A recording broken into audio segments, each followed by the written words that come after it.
तो ये काशी है, रखवाली करने के लिए आया है। का सी जी को सुन हुई पंजाब में, इसके बहाने हमें याद रखना है। का मतलब कार्बन, सी का मतलब सिलिकॉन, जी का मतलब जीई, सुन का मतलब एसएन, पंजाब पीबी। और यहाँ पर याद रखना है का मतलब कार्बन, एसआई का मतलब सिलिकॉन, जीई का मतलब जर्मेनियम के क्वेश्चन पढ़ने हैं। एसएन का मतलब टीन होता है और पीबी का मतलब लेड होता है। क्या होता है? लेड। तो कार्बन कितने पे आता है? 6 पे। सिलिकॉन कितने पे आता है? 14 पे। जर्मेनियम कितने पे आता है? 32। टीन कितने पे आता है? 50। और ये कितना? 82। ये कई बार आ जाता है, तो कैसे याद करें?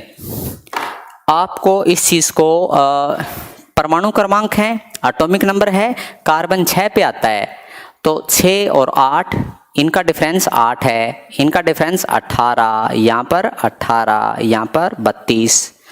तो ये याद करना पड़ेगा। सिर्फ ये मैं याद करवा दूंगा। 6 याद करने के बाद क्या करोगे? 8, 18, 18, 32, 8, 18, 18, 32।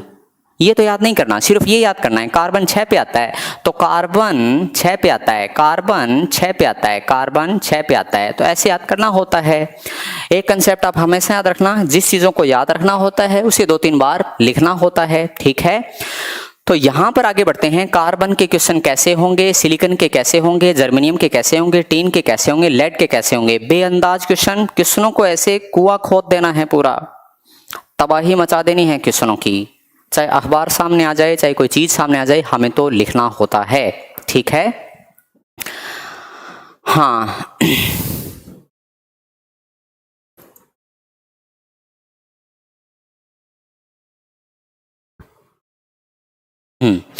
अब आते हैं कार्बन की तरफ। कार्बन का क्वेश्चन आता है कार्बन मोनोऑक्साइड के बारे में, कार्बन डाइऑक्साइड के बारे में। जिसको ट्रिक याद नहीं रखनी वो मत रखे। ये ट्रिक मैं इसलिए लिखवाता हूं ताकि आर्ट और कॉमर्स वाले बच्चों को ये याद रहे। जिनको ट्रिक पसंद नहीं है तो ट्रिक मत याद करो। कौन कहता है आपको ट्रिक याद करने के लिए? क्योंकि मैं दोनों ही बच्चों को पढ़ा रहा हूँ। जो आर्ट कॉमर्स के हैं उनको मुझे याद करवाना है ट्रिक से, और जो साधारण बच्चे हैं उनको मुझे याद करवाना है बिना ट्रिक के। दोनों चीज़ें हैं, ठीक है। तो अब यहाँ पर याद रखेंगे CO2 और CFC और यहाँ पर CH4। CH4 के क्वेश्चन ज़्यादा इंपॉर्टेंट है। तो देखो 1, 2, 3, 4 क्वेश्चन तो ये हो गए, और कार्बन के 5 क्वेश्चन अलग से करेंगे, तो मैं यहाँ निशान लगा के छोड़ दूंगा। CO के बारे में अभी थोड़ी देर पहले मैंने बताया है, कार्बन मोनोऑक्साइड, धुआं धुआं, मैक्सिमम पॉल्यूशन। तो यहाँ पर मैं लिख दूंगा सबसे ज्यादा प्रदूषण। गाड़ियों के अंदर कार्बन होता है, थोड़ी सी ऑक्सीजन होती है। गाड़ियों के अंदर कार्बन, थोड़ी सी ऑक्सीजन। कार्बन मोनोऑक्साइड से मैक्सिमम पॉल्यूशन होता है, याद रहेगा ना। सबसे ज्यादा प्रदूषण कार्बन मोनोऑक्साइड से होता है, ये बात याद रखना। और दूसरा क्वेश्चन कार्बन डाइऑक्साइड, ये जो क्वेश्चन अभी मैं करवाऊंगा CO2 से, तो आपको लगेगा कि सर ये क्या, CO2 क्या, ऐसा क्वेश्चन तो आज तक हमने सुना ही नहीं। Non polluting gas, non polluting gas ऐसी गैस जिससे प्रदूषण नहीं होता, अप्रदूषणकारी गैस। सर CO2 से प्रदूषण क्यों नहीं होता? हम तो हमेशा से पढ़ते आ रहे हैं ना बेटा। आपने ये पढ़ा है CO2 से ग्रीन हाउस इफेक्ट होता है, प्रदूषण कहीं नहीं पड़ा होगा। CO2 से धरती गर्म हो जाती है, CO2 से धरती क्या हो जाती है? गर्म, लेकिन प्रदूषण नहीं होता। प्रदूषण उससे होता है जो हमारे फेफड़ों में जाए, फेफड़ों को खराब कर दे। CO2 हमारे फेफड़ों में जाएगी नहीं, वो तो पेड़ों के पास जाती है, तो काहे का प्रदूषण? तो CO2 से कभी प्रदूषण नहीं होता, ये चीज याद रखनी है। एक CO2 का क्वेश्चन आता है, आपने सॉलिड CO2 का नाम सुना होगा, इसे क्या कहते हैं? शुष्क बर्फ कहा जाता है। शुष्क बर्फ का मतलब ड्राई आइस, सूखी बर्फ, यानी कैसी बर्फ जिससे हमारी हथेली गीली नहीं होती है। जिससे हमारी हथेली गीली नहीं होती है उसे क्या कहा जाता है? शुष्क बर्फ। उम्मीद है प्यारे बच्चों आप तेजी से पढ़ना धीरे धीरे सीख जाएंगे। ऐसा नहीं है कि मैं बहुत तेज पढ़ाकर आपको सोच रहा हूँ कि समझ में ना आए, बिल्कुल समझ में आएगा, सीखना तो पड़ेगा। अगर दुनिया से आगे निकलना है तो तेज दौड़ना होगा, मुझसे भी ज़्यादा तेज दौड़ना होगा। उसके बाद है CFC। CFC को क्या कहा जाता है? फ्रियोन गैस कहा जाता है। CFC को क्या कहा जाता है? फ्रियोन गैस कहते हैं। फ्रीज से निकलती होती है वो फ्रियोन गैस होती है। क्या होती है? Freon gas. क्लोरोफ्लोरोकार्बन ना पुराना नाम हो गया, कौन पूछता है? याद रखना है फ्रियोन गैस। CFC को फ्रियोन गैस कहा जाता है। लेकिन एक नया क्वेश्चन मार्केट में आ चुका है। नया क्वेश्चन क्या है? हमारे जो AC चलते हैं, AC के अंदर कौन सी गैस आजकल प्रयोग होती है? आपको शायद पता होगा, जो परमाणु समझौता हुआ है, एक क्वेश्चन आता है जीके का कि सबसे पहले परमाणु समझौते पर हस्ताक्षर करने वाला देश इंडिया है। और इंडिया ने वादा किया है जलवायु समझौते में कि हम ग्रीन हाउस गैस का क्लोरोफ्लोरोकार्बन जो है उसको कम छोड़ेंगे। अब इसका मतलब हम AC के अंदर क्या करेंगे? क्लोरोफ्लोरोकार्बन का यूज नहीं करेंगे। फ्रिज के अंदर hydrocarbon. Recently used in AC के अंदर अभी हाल ही में कौन सी गैस यूज की जाने लगी है? Hydrocarbon gas. हाइड्रोकार्बन गैस याद रखना। तो यहां पर लिखूंगा रिसेंटली यूज्ड इन AC के अंदर कौन सी गैस हाल ही में यूज की गई है? Hydrocarbon gas. हाइड्रोकार्बन गैस नाम है बस इसका। अब है CH4 के क्वेश्चन, और CH4 के क्वेश्चन करने के लिए मुझे इसे मिटाना होगा। तो यहां पर हम लिखेंगे CFC फ्रियोन गैस होती है। CFC क्या होती है? फ्रियोन गैस होती है। तो ये मिटो देता हूं क्योंकि ये आपको याद हो गया होगा। अभी हाल ही में AC के अंदर फ्रियोन गैस का यूज नहीं होता, हाइड्रोकार्बन गैस का यूज होता है। और यहां पर CH4 का क्वेश्चन 1 2 3 4। CH4 को क्या कहा जाता है? मीथेन गैस कहा जाता है। सर मीथेन गैस के बारे में तो हमें पता है, उसे मार्स गैस कहा जाता है। मार्स गैस का मतलब कीचड़ गैस कहा जाता है। क्या कहा जाता है? कीचड़। कई बार कीचड़ नाली से निकाल के रख दिया जाए गटर से, तो उसमें एक अलग ही तरह की महक आती है। सॉरी, महक नहीं, बदबू आती है। तो वो क्या होती है? Marsh gas. कीचड़ से निकलने वाली गैस क्या होती है? मार्स गैस होती है। इसका इतना ही क्वेश्चन आता है। ड्राई आइस CO2 होता है रवि, जितना बता रहा हूं उतना प्लीज। और उसके बाद हमें है, इसे मैथेन कहा जाता है, इसे मार्स गैस कहा जाता है, इसे बायोगैस भी कहा जाता है। बायोगैस का मतलब क्या होता है? इसे गोबर गैस कहा जाता है। क्या कहा जाता है? गोबर गैस। गोबर से निकलने वाली गैस, ताज़ा फ्रेश गर्म गोबर होता है, उससे भी एक अलग तरह की खुशबू आती है। सॉरी, खुशबू नहीं, बदबू आती है। इतनी भी बदबू नहीं आती। गोबर से जो अलग तरह की महक आती है उसे बायोगैस कहा जाता है, उसमें मैथेन है। और उसके बाद हमें पढ़ना है CNG जो ऑटो होता है। CNG में कौन सी गैस होती है? मैथेन होती है। सर कितनी होती है? 95% होती है। और जो गोबर गैस के अंदर होती है वो कितनी होती है? गोबर गैस में भी मैथेन है और CNG में भी मैथेन है। ऑटो वाले 95% मैथेन से चलाते हैं अपना ऑटो, और भैंस अपना काम चलाती है 75% मैथेन से। यानी हमारी भैंसें भी कम नहीं हैं।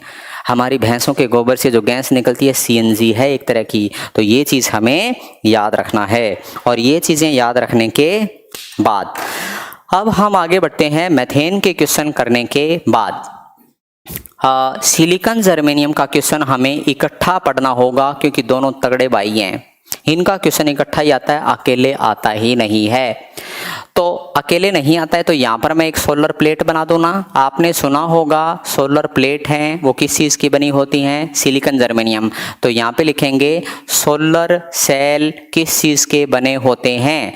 तो सर वो सिलिकॉन और जर्मेनियम के बने होते हैं। ये पहला क्वेश्चन। अब आता है दूसरा, networking of solar cell. Solar cell की नेटवर्किंग किस चीज़ की होती है? यानी इसके जो तार जुड़े रहते हैं सोलर सेल के, वो आपस में कैसे जुड़ते हैं? सर वो चांदी से जुड़ते हैं।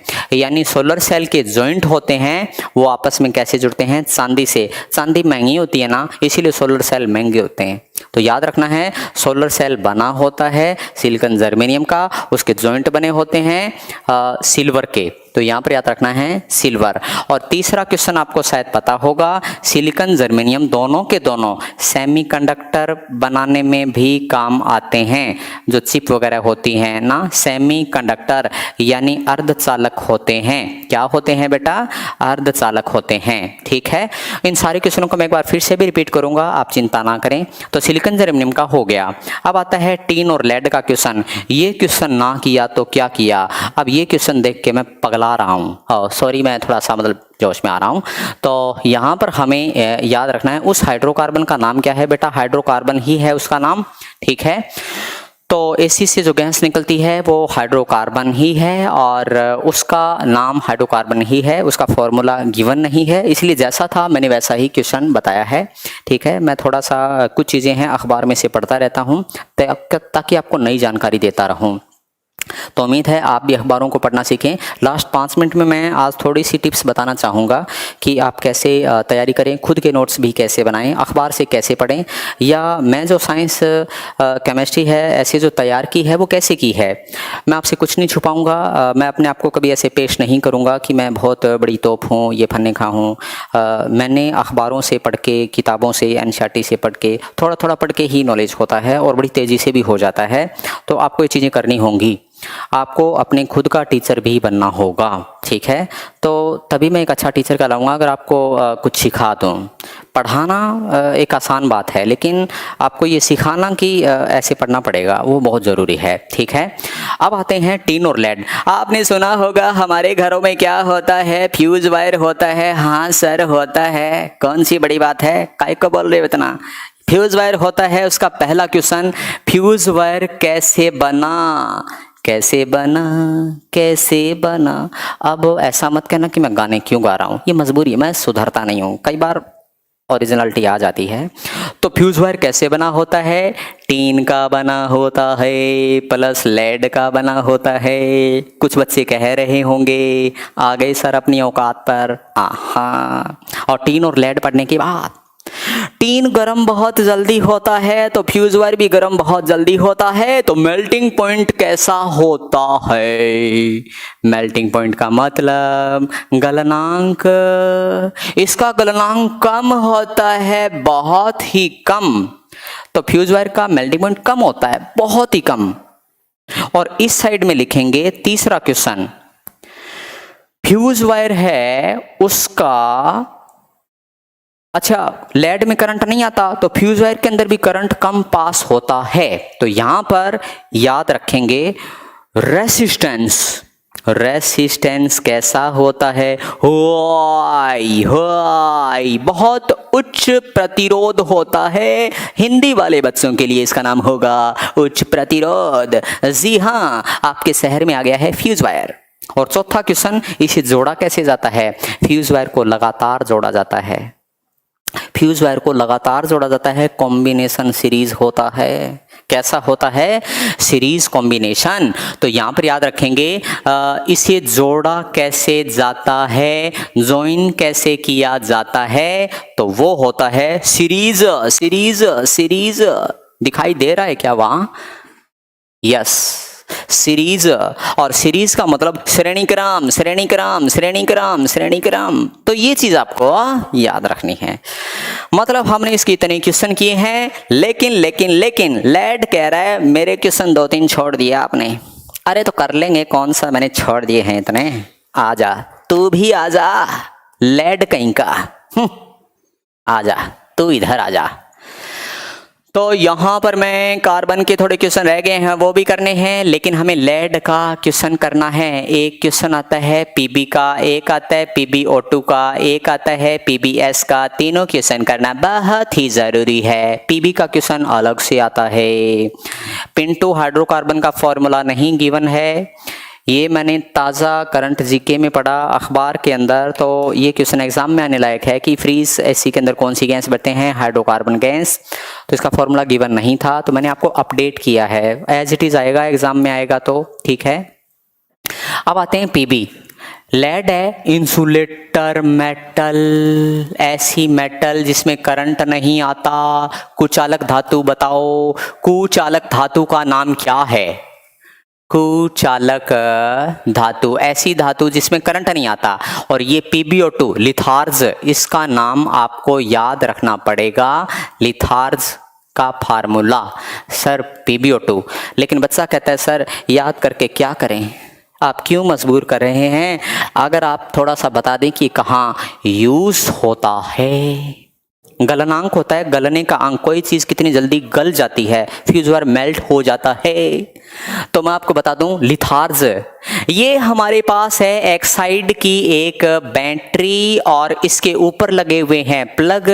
आपको शायद पता होगा घर में बैटरी होती है, पुरानी हो जाती है, उसके ऊपर वाइट रंग का पाउडर आ जाता है और वो पाउडर क्या होता है, एक पेस्ट होता है और उस पेस्ट का फॉर्मूला PbO2। लिथार्ज जिससे बैटरी होती है चार्ज, याद रह जाएगा बेटा।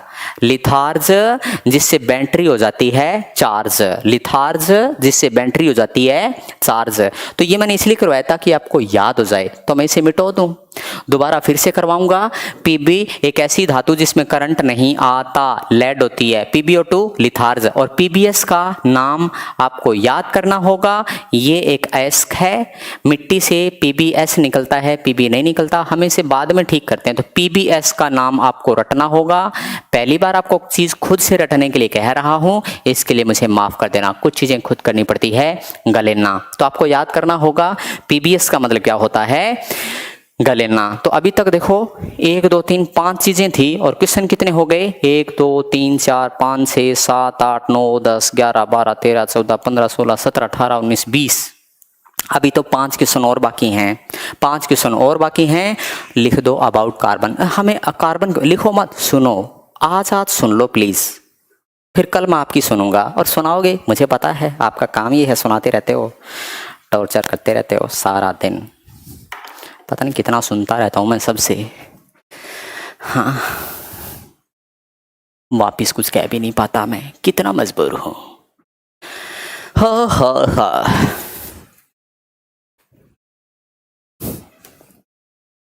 यहाँ पर हमें जानना है कार्बन के बहुत सारे क्वेश्चन के बारे में, अबाउट कार्बन। वैसे ये बैच में पढ़ाने में मुझे अच्छा लग रहा है, सब सुन रहे हैं कितने प्यार से, मतलब ज़्यादा मुझे कुछ कहा नहीं किसी ने, और हो सकता है पीटने के मूड में हूँ इसलिए नहीं बोल रहे हूँ।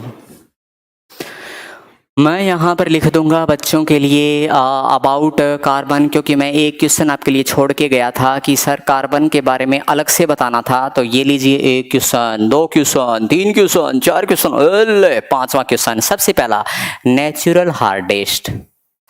नेचुरल हार्डेस्ट, इस धरती के अंदर नेचुरल हार्डेस्ट क्या है और कार्बन का बना क्या है? प्राकृतिक रूप से कठोर चीज।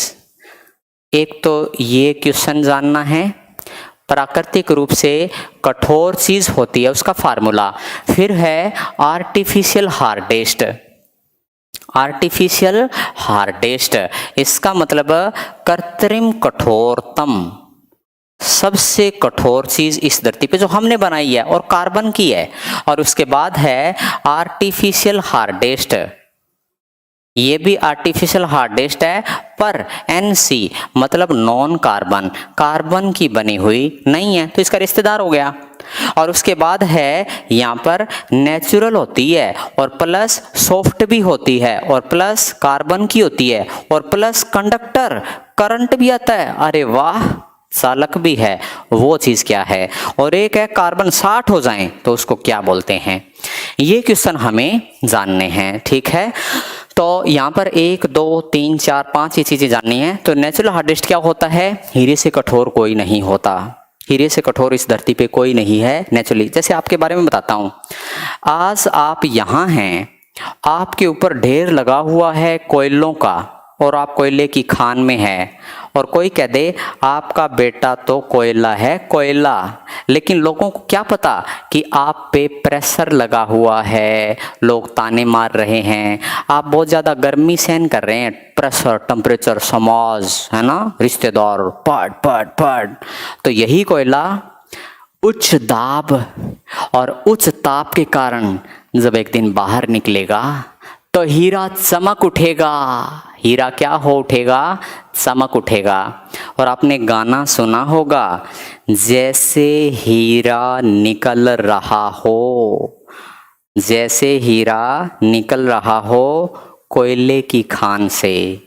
तो इसका मतलब कोयले में भी कार्बन होता है, हीरे में भी कार्बन होता है, पर जो कोयला बहुत गहरा दबा होता है वो उच्च दाब और उच्च ताप की वजह से ट्रांसपेरेंट हो जाता है और वो हीरा कहलाता है। तो धरती पे सबसे कठोर चीज क्या होती है? डायमंड होती है। बच्चा इसको याद रख पाएगा। हीरा, अरे डायमंड बोलना, हीरा याद बोलने से, हीरा याद बोलने से वो याद आ जाता है हीरा ठाकुर, वो जो खीर में जहर मिलाते हैं, सारा दिन मतलब वो आता रहता है। वैसे अच्छी फिल्म है, मैं कई बार देख चुका हूँ, मैं बहुत प्रभावित हूँ उस फिल्म से, हीरा ठाकुर। हाँ, मतलब उसमें एक डायलॉग है कि जिस छेनी की चोट से पत्थर को दर्द हो वो मूर्त नहीं बन सकता, मतलब थोड़ा अच्छा लगता है। आर्टिफिशियल हार्डेस्ट है वो क्या कहलाता है? ग्रेफीन कहलाता है। तो यहाँ पे लिखेंगे आर्टिफिशियल हार्डेस्ट क्या होती है? ग्रेफीन होती है। उसके बाद आर्टिफिशियल हार्डेस्ट होता है नॉन कार्बन का बना हुआ, उसे क्या कहा जाता है? BN। बच्चा कहता है सर BN, BN आज तो हमने पहली बार सुना है ना बेटा, आपने ये सुना है, इसका नाम होता है बोरोन नाइट्राइड। क्या कहलाता है? बोरोन नाइट्राइड कहलाता है। क्या कहलाता है? Boron nitride. कृत्रिम रूप से हमने बनाया है, भगवान ने बनाया कार्बन का डायमंड, फिर हमने बनाया कार्बन का ग्रेफिन, और ग्रेफिन से पता है क्या बनता है? रॉकेट होते हैं ना, रॉकेट, उनका जैकेट बनता है। आपने इसरो के बारे में सुना होगा, अभी चांद पे मतलब भेजा है ना, तो इसका जैकेट भी इसी चीज का बना होता है, बहुत मजबूत होता है। ठीक है ये चीज। हाँ, सौरभ ने कहा है कि सर गाने बाद में गा लेना। बेटा मैंने गाने नहीं गाए हैं, ठीक है, अगर ऐसी बात है तो आज के बाद गाना बंद कर दूंगा। सभी बच्चों को बता दूं कि मेरे थोड़ा सा गाना गाने से सौरभ को बड़ी दिक्कत हुई है, ठीक है, और मैं सौरभ को बता देना चाहता हूं कि इससे मुझे फ़र्क नहीं पड़ता। तो यहाँ पर लिख दूंगा नेचुरल सॉफ्ट क्या होता है। तो तुम भी कमेंट बाद में कर लेना, अभी मत करना, ठीक है। नेचुरल सॉफ्ट क्या होता है? तो कंडक्टर। नेचुरल सॉफ्ट होता है वो होता है पेंसिल। बोरोन नाइट्राइड है, ये आपको याद करना पड़ेगा। और इसकी एक ऐड भी आती है टीवी के अंदर। इसमें आपने एक ऐड देखी होगी कि एक इंजीनियरिंग की क्लास होती है, बहुत सारे बच्चे होते हैं, प्रोफेसर कह रहा होता है what is the hardest material on earth, तो एक बोलता है कि जेके सीमेंट, बाकी सारे हंसते हैं, हा हा हा, जैसे कि लोग मजाक उड़ाते हैं। तो एक बच्चा बोलता है कि सर बड़े होकर बिल्डिंग बनाएंगे या क्विज क्विज खेलेंगे, ऐसा होता है ना। तो इसका मतलब प्रोफेसर बता रहा होता है बोरोन नाइट्राइड के बारे में। वो ऐड टीवी पे भी मिलेगी आपको, जेके सुपर सीमेंट की, तो उसमें आप पढ़ पाएंगे कि बोरोन नाइट्राइड का डायग्राम भी बनाया है उस प्रोफेसर ने। जब हम टीवी देखते हैं ऐड आती है तो क्वेश्चन आया हुआ है, लेकिन हमने कोई ध्यान नहीं दिया, तो आपको ये ध्यान देना चाहिए। अब आता है नेचुरल सॉफ्ट। नेचुरल सॉफ्ट क्या होती है? पेंसिल सॉफ्ट होती है ना, तो हाँ बेटा, ऐसी चीज जो सॉफ्ट होती है, हाँ, कार्बन की बनी होती है, हाँ, चालक करंट भी आता है, तो उसका नाम आप जानते होंगे ग्रेफाइट। पेंसिल के अंदर क्या होता है? ग्रेफाइट होता है। क्या है? ग्रेफाइट। और यहां पर बढ़ते हैं C60, ये इसका लास्ट क्वेश्चन। C60 का क्वेश्चन आता है, कार्बन है ना, उसको सेट करना था, और आपको शायद एक साइंटिस्ट का नाम याद होगा, फुलरीन।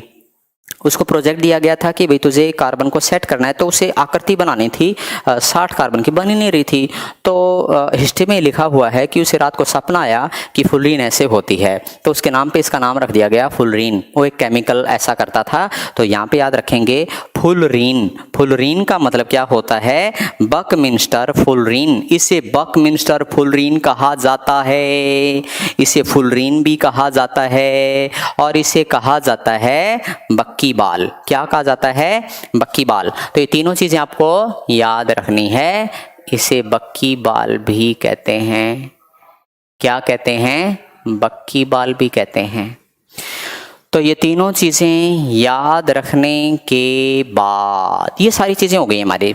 अब कुछ बाकी नहीं बचा, सारे कार्बन कर लिए। अब हम बढ़ते हैं अगले पड़ाव की तरफ बहुत ही तेजी से। अगर आप मुझसे ज़्यादा तेज दौड़ने की हिम्मत रखते हैं तो प्लीज़ ऐसे ही बने रहिए जिस प्रकार से आज आप हैं, और मैं वादा करता हूं कि कम टाइम में दुगना पढ़ेंगे हम। और बैच चले ना, उनसे दुगना पढ़ लेंगे, ये सच है। और जहाँ तक मेरा सवाल है, बाकी जितने भी बैच चले हैं उनसे ये बैच बहुत ज़्यादा अच्छा लगा मुझे, है ना। ये बच्चे काफ़ी कहना माना है आप लोगों ने, तो मैं आपका बहुत एहसानमंद हूँ कि ऐसे कहना आजकल के टाइम में कौन मानता है, कोई नहीं मानता। लेकिन GS 7 बैच ऐसा है, मैं ये बात कल अखबार में छपाऊँगा, ठीक है। हाँ, ये लिखने के बाद अगले पड़ाव की तरफ हम बढ़ते हैं, और अगला पड़ाव क्या है, वो है काशी के बाद। काशी का एक भाई है, नाना पाटेकर की फैमिली के बारे में पढ़ना है। नाना पाटेकर आज, नाना पाटेकर आज सबके बीच मौजूद हैं, ये हमें पढ़ना है। तो नाना N, पाटेकर P, आज AS, सबके SB, बीच होता है BI। तो नाना 7 नंबर पे हैं, तो आपको सिर्फ इतना याद रखना है। अगर इनके नंबर याद रखने तो नाना 7 नंबर पे। जैसे नाइट्रोजन है, इसको याद कैसे करोगे, मिटो दिया, ऐसे किया, फिर घुमा दिया, 7 हो गया ना। ये चीज़ें याद करने की थोड़ी आसान होती है। तो इससे थोड़ा हम आगे बढ़ते हैं। नाना पाटेकर आज सबके बीच, तो नाना 7 पे आ गया। फास्फोरस कितने पे आ गया, 15 पे। आर्सेनिक कितने पे आ गया, 33 पे। और ये आ गया 18 इसमें जोड़ देंगे 51 पे, और ये आ गया 83 पे। तो यहाँ पे 7 और इनका डिफरेंस याद करना है बस, ठीक है। तो ये आप जब बार बार इसे थोड़ा देखेंगे ना कि 7 याद हो गया ना, उसके बाद 8, 18, 32 सेम रहता है। 7, 8, 15 हो गया, 15, 18, 33 हो गया, तो आज 33 पे आता है। तो ये लाइन याद करने के बाद ये लाइन याद नहीं करनी, आपको याद करना है 8, 18, 18, 32। चलो इसको छोड़ो, इसको याद करते हैं। ये तो अलग ही टॉपिक बनता है, अलग से भी पढ़ेंगे हम। परमाणु क्रमांक याद करेंगे सारे, एटॉमिक नंबर याद करेंगे, ठीक है। तो सबसे पहले आपको याद करना होगा, सर नाइट्रोजन का क्वेश्चन कैसे आएगा, फास्फोरस का क्वेश्चन कैसे आएगा, फास्फोरस के बाद आर्सेनिक का क्वेश्चन है वो कैसे आएगा, एंटीमनी है उसका क्वेश्चन कैसे आएगा, और ये लिखने के बाद बिस्मथ है उसका क्वेश्चन कैसे आएगा। ये सारी बातें जाननी है, ठीक है। तो यहाँ पर हम जानते हैं नाइट्रोजन। नाइट्रोजन का क्वेश्चन पहले तो आता है, लिक्विड नाइट्रोजन का नाम सुना होगा। लिक्विड नाइट्रोजन काम आती है क्रायो प्रिजर्वेशन में काम आती है। सर प्रिजर्वेशन का मतलब क्या होता है बेटा, सूक्ष्म संवर्धन। सर सूक्ष्म संवर्धन क्या होता है, बहुत चीज़ों को चिल्ड रखना। लिक्विड नाइट्रोजन चिल्ड करने में काम आती है। जैसे फैक्ट्री में लिखा होता है कि chilled milk not for use, ऐसी बातें होती हैं ना। तो लिक्विड नाइट्रोजन आता है क्रायो प्रिजर्वेशन में। क्रायो का मतलब बहुत कम तापमान, क्रायो का मतलब बहुत कम तापमान। आपको एक वर्ड बताता हूँ, आपने सुना होगा, क्रायोजेनिक इंजन का परीक्षण किया गया, सुना है ना। क्रायोजेनिक इंजन का परीक्षण किया गया इसरो के द्वारा, यानी कम तापमान पे चला जाता है क्रायोजेनिक इंजन।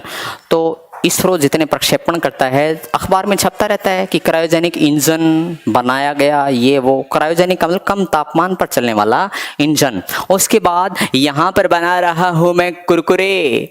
क्या बना रहा हूँ, कुरकुरे। तो कुरकुरे होते हैं, उनमें कौन सी गैस भरी होती है, नाइट्रोजन। नाइट्रोजन गैस होती है। जितने भी चिप्स होती हैं, कुरकुरे होते हैं, तो फूड प्रिजर्वेशन में काम आता है। किस में काम आता है, फूड प्रिजर्वेशन में, यानी फूड को सेफ करने में कौन काम आता है। कई बार हम चीज़ें खाते हैं, कहते हैं दुकानदार से कि भाई साहब क्या बकवास है, इसमें कुरकुरे तो है ही नहीं। तो वो कुरकुरे के पैसे नहीं लेता दुकानदार, नाइट्रोजन के पैसे लेता है। किसके पैसे लेता है, नाइट्रोजन। और उसके बाद इसलिए जितना ज़्यादा नाइट्रोजन भरा हो वो खरीदो, कुरकुरे मत खरीदो। फास्फोरस का क्वेश्चन कैसे आता है, फास्फोरस का फार्मूला पूछते हैं। P1 होता है क्या, ना। P2 होता है क्या, ना। P3 होता है, ना। P4 होता है, हाँ। और इसका संरचना कैसी होती है, द्वैस। ये थोड़ा मतलब ऐसे बन गया, ऐसा लगता है जैसे जमीन के ऊपर प्रिज्म पड़ा हुआ है, ऐसे। तो 1, 2, 3, 4 ऐसे सारे फास्फोरस आपस में जुड़े रहते हैं।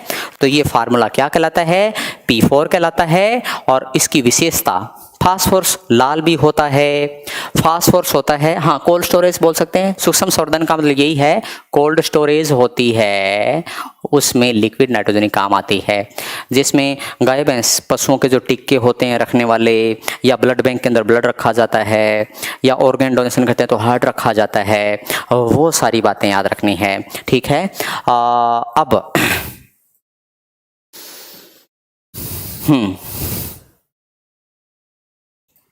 तो P4 में क्या लिखना है? हवा से आग लग जाती है। हवा से क्या लग जाती है? आग लग जाती है। तो यहाँ पे लिखेंगे कैच फायर इन एयर। क्या याद रखेंगे? कैच फायर इन एयर, हवा से आग लग जाती है। Catch fire in air, catch fire in air, हवा से आग लग जाए उसे फास्फोरस कहते हैं। आपने एक डायलॉग सुना होगा, जली को आग कहते हैं, बुझी को राख कहते हैं, है ना, कुछ ऐसा है। तो वो क्या है मतलब जली को आग? वो फास्फोरस है। जैसे आपको एक एग्जांपल देता हूँ, एक आदमी मर गया, उसे शमशान घाट ले गए, वहाँ पर उसे जला दिया, जलाने के बाद उसकी राख बची, और राख की विशेषता क्या होती है? राख जलती है। शमशान घाट के अंदर राख जलती रहती है, और वहाँ से कोई बंदा गुजर रहा होता है तो वो डर जाता है कि भाई ये भूत वूत तो नहीं है ना बेटा। अगर रात में ठंडी राख अपने आप आग जल रही है तो उस इंसान के अंदर बचा कुचा फास्फोरस जल रहा है। आपको उस राख की आग से डरने की जरूरत नहीं है, उसकी हड्डियों के अंदर का फास्फोरस जल रहा है, हवा से ही जल रहा है। जब तक सारा फास्फोरस ऐसे धीरे धीरे जल नहीं जाएगा वो आग जलती रहेगी। इसलिए आपको उस राख के साथ जो आग जल रही है सेल्फी लेनी चाहिए। क्या लेनी चाहिए? सेल्फी, और एक अपलोड करके लिखना चाहिए मी एट शमशान घाट एट 12 o'clock, ऐसा, है ना। तो ये चीज़ थोड़ा याद रखना है। वो कोई भूत नहीं है, फास्फोरस जल रहा है। क्या जल रहा है? फास्फोरस। ये लिखने के बाद हम पढ़ते हैं आर्सेनिक के बारे में। आर्सेनिक में यहाँ पर एक मैं बादल सा बना देता हूँ, फिर इस क्वेश्चन को करता हूँ, और मैं बच्चों से रिक्वेस्ट करना चाहूँगा कि इसके पीछे ना थोड़ी स्टोरी है, और वो स्टोरी कुछ बच्चों को बोरिंग लगेगी, कुछ को हो सकता है अच्छी लगे, पर प्लीज़ मुझे माफ़ कर देना। अब थोड़ा टाइम वेस्ट करूँगा। मैं टाइम वेस्ट भी करता हूँ, लेकिन वो भी एग्ज़ाम में आता है, आज पता चलेगा आपको। अगर मैं टाइम वेस्ट करता लग रहा हूँ तो एग्ज़ाम में आता है। कैसे? हाउ? वो यहाँ देखते हैं। एक घर था और उस घर में रहता था एक हीरो। हीरो का नाम था मिथुन, और मिथुन को शादी करनी थी एक लड़की से, और उस लड़की के पिताजी का नाम था अमरीश पुरी। अब अमरीश पुरी इस लड़की से शादी नहीं करने देते हैं, उसे घर में कैद कर देते हैं, और मिथुन को क्या करवा देते हैं? जेल करवा देते हैं। मिथुन को जेल करवा दी। ठीक है, मिथुन को क्या करवा दी? जेल करवा दी। और जैसी जेल करवा दी, और वो भी कितने? 7 साल की। और 7 साल तक मिथुन ने क्या किया? जेल में जिम की, शरीर बनाया ताकि मैं इसे बदला लूंगा। और 7 साल बाद जैसे ही मिथुन बाहर आया, मिथुन ने फोन किया, किसे? अमरीश पुरी को। और जैसे ही इसे फोन किया तो इसने कहा हेलो, कौन? तो इसने क्या कहा? तेरी मौत। पुरानी फिल्मों में ऐसे ही बोलते थे, नाम नहीं बताते थे कि मैं कौन हूं, वो कहते थे तेरी मौत। इसने कहा तू जेल से कब छूटा? धाड़ धाड़ धाड़ धाड़ धाड़ गोलियां चला दी इस पे। क्या चला दी? गोलियां। और जैसे ही इस पे गोलियां चलाई, एक बुलेट मिथुन को यहाँ लग गई, और जैसे ही यहाँ बुलेट लगी वो भागता भागता एक घर के अंदर घुस गया, और वहां पर आग जल रही थी। आग जल रही थी, और उसने उस आग से चाकू गर्म किया, और बुलेट निकालने का एक सीन आता है। उसने बुलेट क्यों निकाली? क्या वो मर जाता? हाँ। क्या था बुलेट में? आर्सेनिक था। बुलेट में क्या था? आर्सेनिक। ये बताने के लिए मेरे को इतना टाइम वेस्ट करना पड़ा, और इसके लिए प्लीज बच्चे लोग मुझे माफ कर देना। और यहाँ पर लिख देना, जो बुलेट होती है, बुलेट के अंदर बेटा आर्सेनिक होता है। बुलेट के अंदर क्या होता है? आर्सेनिक होता है। अब आप डांट लो चाहे कुछ भी कह दो, मैंने तो बता दिया। आर्सेनिक होता है बुलेट के अंदर। दूसरा, सांप का जो जहर होता है, सांप का जो जहर होता है, उस जहर के अंदर क्या होता है? आर्सेनिक। यहाँ पे विनोम लिख देंगे। सांप के जहर में आर्सेनिक होता है, यानी किसी को सांप अगर डस लेता है तो उसके अंदर भी क्या होता है? आर्सेनिक ही होता है। अब आता है एंटीमनी। एक बच्चा सूरमा सूरमा चिल्ला रहा था। जो सूरमा होता है जो आंखों में लगाते हैं, उस सूरमे में भी क्या होता है, एंटीमनी होता है, एंटीमनी होता है। बिस्मथ का क्वेश्चन स्पेशल आता है। बिस्मथ, बी और बी मतलब बेस, बिस्मथ एक क्षार होता है। ये क्वेश्चन आ चुका है और हो सकता है दोबारा आ जाए। बिस्मथ क्या होता है, बेस होता है। और ये चीज़ें पढ़ने के बाद अगले पड़ाव की तरफ हम नेक्स्ट टाइम बढ़ेंगे। तो नेक्स्ट टाइम तक के लिए be happy and be successful. Thank you very much.